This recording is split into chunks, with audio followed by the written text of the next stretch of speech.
Gusto mo bang palitan ang pangalan ng YouTube channel mo? Hello guys! It's me again! Inaya94 na. Welcome to my YouTube channel! Hi guys! Kung bago pa lang kayo dito, please likes and subscribe sa my channel para pag mayroong mga video ko na i-upload is updated po kayo. Thank you very much. Ayan. Gusto niyo po bang palitan ang pangalan ng YouTube channel niyo? Pero di niyo alam kung papaano? Well, sa video na ito, ipapakita ko at ituturo ng step by step kung papaano yun gawin. Gamit lang ng syempre ng ating cellphone. Welcome po ulit sa ating YouTube channel. Ayan po. So, isi-search na po natin ngayon ang YT. Ayan, YT Studio. Ayan, lumabas na po. So, i-click nyo lang po yung YT Studio. Ayan, then pupunta po tayo ngayon doon sa taas po ng picture po natin. Ayan, yung picture po natin sa taas.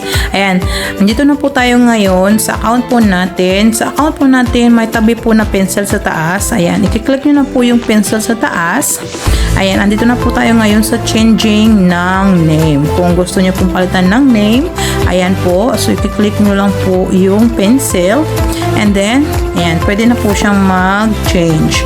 So, kunwari po ay akin is, nung nilagay ko po ay Inaya94 Tina, ngayon tatanggalin ko po yung 94. Nilagay ko lang po ay Tina. Ayan. So, ayan, isi-save na po natin siya. Ayan. So, nag-save na po siya. So, ngayon, pupunta po tayo sa YouTube po natin. YouTube. Ayan. Tignan po natin kung masasearch po natin yung, ayan, wala na po yung 94 sa gitna at ayan na po yun ngayon yung Tina po natin. So, ayan na po guys, na explain ko na po about kung papaano po palitan ang name sa channel po natin. Ayan po.